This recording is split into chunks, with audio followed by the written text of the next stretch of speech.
अस्सलाम वालेकुम dear students.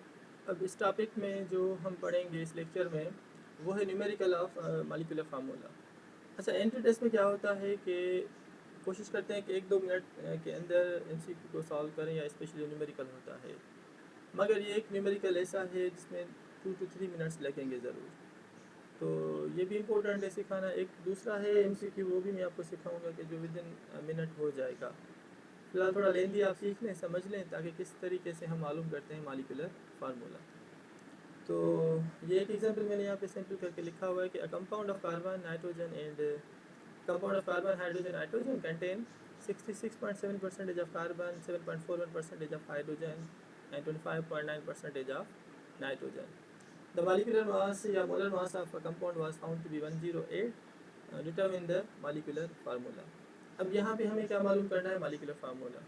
तो याद करें, जब भी हम मॉलिक्यूलर फार्मूला मालूम करेंगे उससे पहले हमें एम्पिरिकल फार्मूला मालूम करना होगा। तो सबसे पहले हम यहाँ पर जो फार्मूला मालूम करेंगे वो होगा एम्पिरिकल फार्मूला, फिर उसके बाद हम मालूम करेंगे मॉलिक्यूलर फार्मूला। क्लियर बाबा? तो एम्पिरिकल फार्मूला मालूम करने के यहाँ पे 3 स्टेप्स होते हैं अगर हमें परसेंटेज गिवन है तो इसी परसेंटेज की मदद से फर्स्ट स्टेप में हम नंबर ऑफ़ मोल्स मालूम करेंगे। फिर जो नंबर ऑफ़ मोल्स हमें मिलेंगे उन्हें हम डिवाइड करेंगे with the least number of moles, या लीस्ट नंबर होता है उससे, और हमें मिल जाएगा एम्पिरिकल फार्मूला। फिर उसके बाद एम्पिरिकल फार्मूला की मदद से हम मालूम करते हैं मॉलिक्यूलर फार्मूला। तो मॉलिक्यूलर फार्मूला किसके बराबर होता है? It is equal to n multiple by empirical formula. सिखाऊंगा, बहुत ही आसान है। अच्छा, n हम कैसे मालूम करते हैं? जो मॉलिक्यूलर मास हमें गिवन है ना 108, वो हम यहाँ पे लिखेंगे। Given molecular mass of a compound divided by the empirical formula. जो हम मालूम करेंगे ना एम्पिरिकल फार्मूला, उसी का हम मास निकालेंगे, मोलर मास, फिर उसी को हम डिवाइड करेंगे मोलर मास से, तो हमें n मिल जाएगा। बहुत आसान है। शुरू करते हैं इसी डेटा की मदद से। तो अब इसका सॉल्यूशन ये है कि सबसे पहले हम क्या मालूम करेंगे? Empirical formula. हम मालूम करते हैं एम्पिरिकल फार्मूला, क्योंकि इस एम्पिरिकल फार्मूला की मदद से हमें मॉलिक्यूलर फार्मूला मालूम करना होगा। तो मेरे बच्चों, स्टेप नंबर 1 में हम नंबर ऑफ़ मोल्स मालूम करते हैं। तो calculate number of moles. Number of moles हम कैसे मालूम करते हैं? परसेंटेज ऑफ एलिमेंट को डिवाइड करेंगे उसके एटॉमिक मास से, एटॉमिक मास से।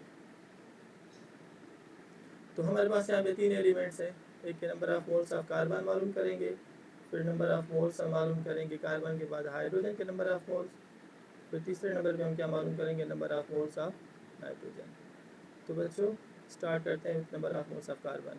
अच्छा, कार्बन की परसेंटेज अगर हम यहाँ पे देखें डेटा में, वो गिवन है 66.7। तो percentage of carbon is 66.7 divided by carbon का जो एटॉमिक मास है, मोलर मास होता है, वो होता है 12। इस तरीके से परसेंटेज ऑफ हाइड्रोजन वो हमें यहाँ पे गिवन है फर्स्ट स्टेप में, दैट इज़ डेटा में 7.41। तो वही हम यहाँ पे लिख रहे हैं 7.41 divided by atomic mass of hydrogen is 1, या इसका मोलर मास 1 ही होता है। Now the third one is a percentage of nitrogen 25.9। तो नाइट्रोजन की जो परसेंटेज हमें गिवन है वो है 25.9 divided by atomic mass of nitrogen is 14। अच्छा, इसको जब हम डिवाइड करेंगे, 66 को डिवाइड करेंगे 12 के साथ, तो हमें यहाँ पे जो आंसर मिलेगा मेरे बच्चों, वो होगा 5.558। आप भले कैलकुलेटर यूज़ करके इसको मालूम कर सकते हैं। 5.558, जबकि 7.41 को डिवाइड करेंगे 1 से, वैल्यू सेम ही आएगा।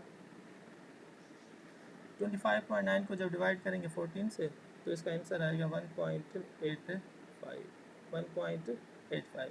तो यहाँ पे फर्स्ट स्टेप हो गया जिसमें हमने परसेंटेज की मदद से number of moles of elements मालूम किए। तो कार्बन के नंबर ऑफ़ मोल्स कितने हुए? 5.558, जबकि हाइड्रोजन के नंबर ऑफ़ मोल्स हुए 7.41, और अपने नाइट्रोजन के जो नंबर ऑफ़ मोल्स हुए वो हुए 1.85। अच्छा, यहाँ पे इन तीनों में से जो लीस्ट नंबर ऑफ़ मोल्स वो किस एलिमेंट के हैं? वो है नाइट्रोजन के, और उसका वैल्यू कितना है? 1.85। तो स्टेप नंबर 2 में हम क्या करेंगे? स्टेप नंबर 2 में तीनों एलिमेंट्स आप वही लिख लो, कार्बन, फिर हाइड्रोजन, और तीसरे में नाइट्रोजन। अच्छा, कार्बन के कितने मोल्स हमें मिले थे? 5.558 divide by the least number 1.85। इसी तरीके से हाइड्रोजन के कितने नंबर ऑफ मोल्स हमें मिले थे? 7.41 divided by the least number 1.85। Nitrogen के वही सेम नंबर ऑफ मोल्स हमें मिले थे 1.85 divided by the least number 1.85। इस वैल्यू को इससे डिवाइड करेंगे तो आपको जवाब आएगा 3। जब इस वैल्यू को इससे डिवाइड करेंगे तो आंसर इज इक्वल टू 4। जबकि 1.85 को डिवाइड करेंगे जवाब मिलेगा आपको 1। माना हमें यहाँ पे कार्बन कितना मिला C3 और हाइड्रोजन कितना मिला 4 और नाइट्रोजन हमें कितना मिला 1। So the empirical formula of a compound was found to be C3H4n1। तो फर्स्ट स्टेप यहाँ पे कंप्लीट हुआ, जिसके ज़रिए जिसमें से हमने क्या मालूम किया, एम्पेरिकल फार्मूला।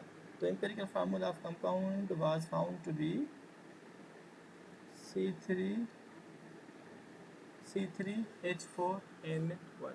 सेव करना है इसको, फिर इसी को हम आगे यूज़ करेंगे मॉलिक्यूलर फार्मूला मालूम करने के लिए।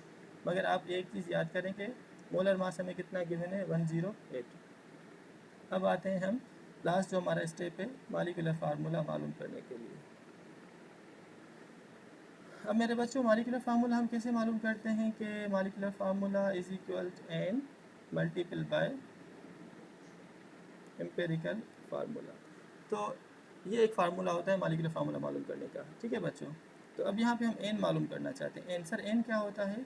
अब देखो मेरे बच्चे यहाँ पे n is equal to molecular mass जो हमें गिवन है of a compound divided by empirical formula mass.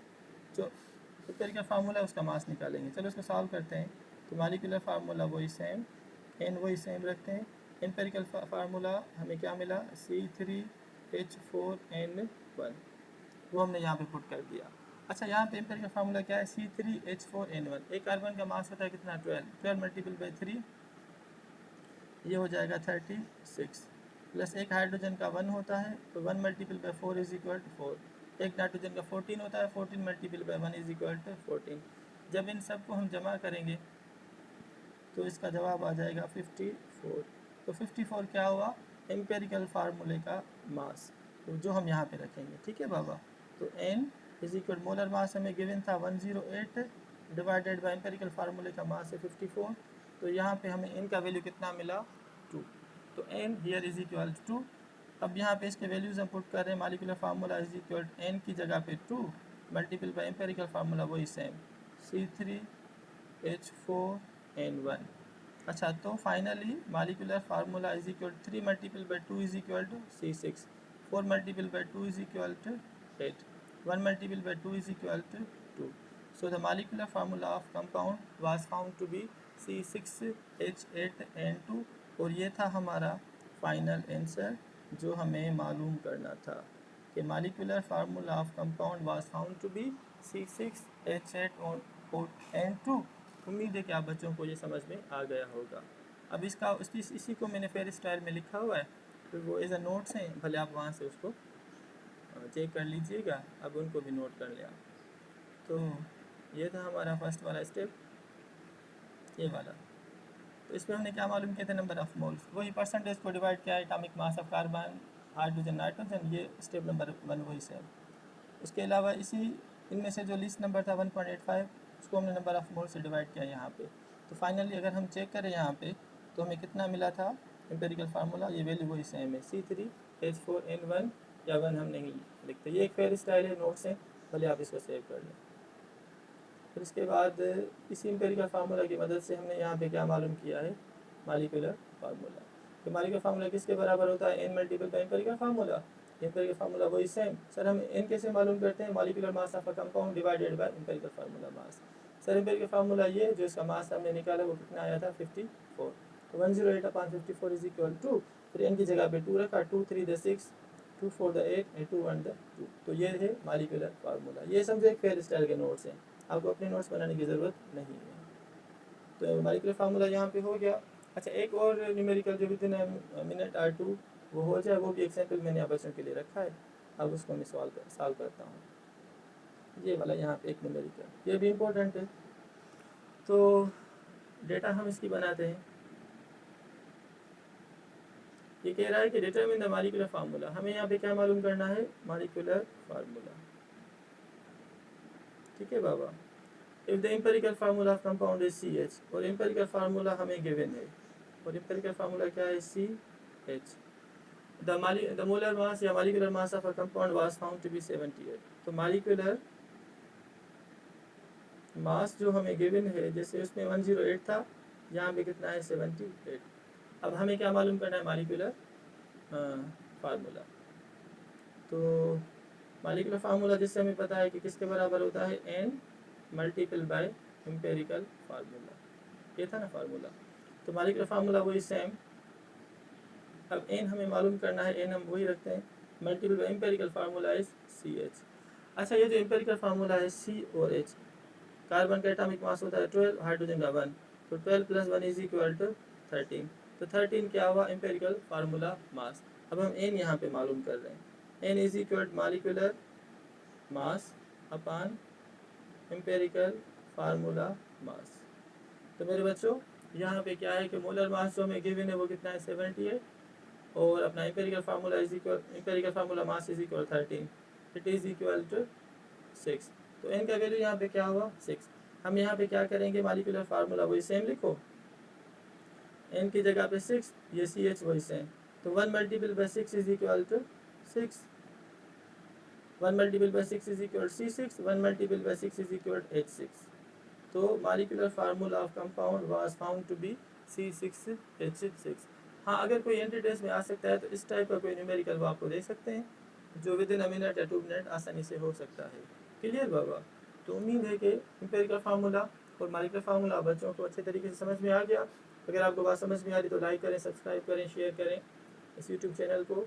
जो आपके और फ्रेंड्स हैं, दोस्त हैं, जो सीखना चाहते हैं या जो कोई अकेडमी ज्वाइन नहीं करना चाहते, फिजिकली डिफ़िकल्टी हो रही है उनको या अफोर्ड नहीं कर सकते, तो उनके लिए प्लेटफॉर्म बहुत ज़रूरी है। सर सरफराज VN को फॉलो करें और दूसरों को बताएं। अल्लाह हाफिज़ बाबा। इसके बाद जो नेक्स्ट टॉपिक हम पढ़ेंगे इंशाल्लाह वो होगा मोल एंड एवोगेड्रो नंबर। अल्लाह हाफिज़।